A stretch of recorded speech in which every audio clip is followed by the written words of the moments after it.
யார் போன்ல? வினோதினி தான். அப்புறம் என்னடா, எடுத்து நான் கொஞ்சம் கூட தனியா பேசணும்னு சொல்லு. முதல்ல அவங்க எதுக்கு கால் பண்ணிருக்காங்கன்னு கேட்போம். சரி கேளு. ஸ்பீக்கர்ல போடு போனு. ஹலோ, சொல்லுங்க. நான் உங்ககிட்ட கொஞ்சம் பேசணும். ஃப்ரீயா இருந்தா கொஞ்சம் வர முடியுமா? ஏய் வாசு, நானும் உங்ககிட்ட தனியா பேசணும்னு சொல்லு. நானும் உங்ககிட்ட கொஞ்சம் பேசணும். கண்டிப்பா வரேன். கடைக்கா இல்ல? இல்ல, நாம வெளியிலே சந்திச்சுக்கலாம். சரிங்க.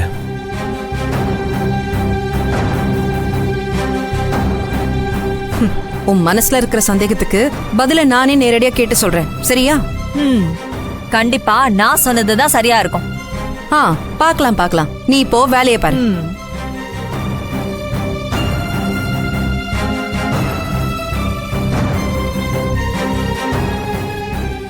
வாசு, சாப்பிடுறா.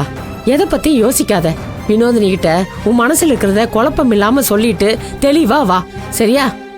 இப்ப முதல்ல சாப்பிடு. இந்த புடி, நான் இன்னொரு நெய் தோசை சுடுறேன். சாப்பிடுறா. கொஞ்சம் சாம்பார் ஊத்தவா?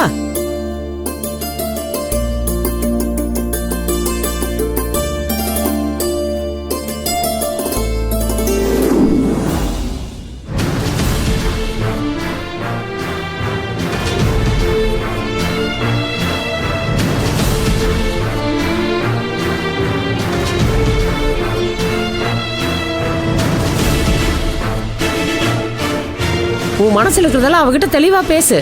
அப்பதான் இதுக்கு உனக்கு சரியான தீர்வும் கிடைக்கும்.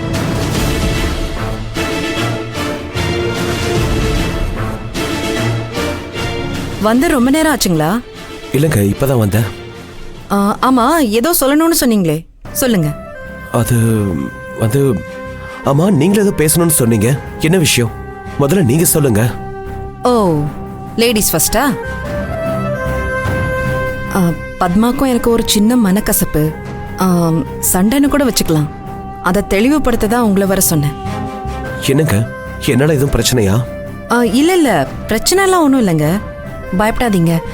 ஒரு சின்ன சந்தேகம், அவ்வளவுதான். என்ன, இவங்களும் அதே சொல்றாங்க? இந்த சந்தேகம் கூட எனக்கு இல்ல, உங்க பத்மா தங்கச்சிக்கு தான். யாருக்கு வந்தா என்ன, சந்தேகம்னு வந்துருச்சுன்னா அத முதல்ல தெளிவுபடுத்திக்கிறது தானே நல்லது. அத குழப்பமா மனசுல போட்டுக்கிட்டு இருந்து அது பின்னாடி பெருசா வளர்ந்து ஏதாவது பிரச்சனையில தான் முடியும். ஆரம்பத்திலே பேசிட்டா எந்த குழப்பமும் இருக்காது இல்லையா? சரி, கேளுங்க. என்னடா இவ இப்படி கேக்குறாளேன்னு என்ன வித்தியாசமா நினைச்சுக்காதீங்க. ஏங்க, நான் சிவா கூட பேசுறது பழகிறது உங்க மனசுக்கு தப்புன்னு படுதா? எங்க ரெண்டு பேரையும் வச்சு சந்தேகப்படுறீங்களா?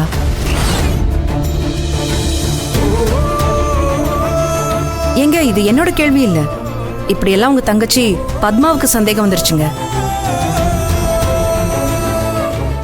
ஆனா நான் இந்த கேள்விக்கெல்லாம் அப்பவே அவகிட்ட தெளிவா பதில் சொல்லிட்டேன். மத்த ஆம்பளைங்க மாதிரி அவர் இல்ல. பொதுவாவே அவரு பெண்களை ரொம்ப பெருசா மதிக்கிறவரு. அதுவும் என்னை முழுசா புரிஞ்சுக்கிட்ட ஒரு நல்ல நண்பன். என்னை எந்த சூழ்நிலையிலையும் தப்பாவே நினைக்க மாட்டாருன்னு நான் தெளிவா சொல்லிட்டேன். நான் சொன்னது சரிதானேங்க? ஆமாங்க, எந்த சூழ்நிலையிலையும் நான் உங்களை தப்பா நினைக்க மாட்டேன். எனக்கு உங்க மனசு தெரியாதா? உங்களுக்கு எல்லாருக்கும் இறக்கப்படுற குணம்.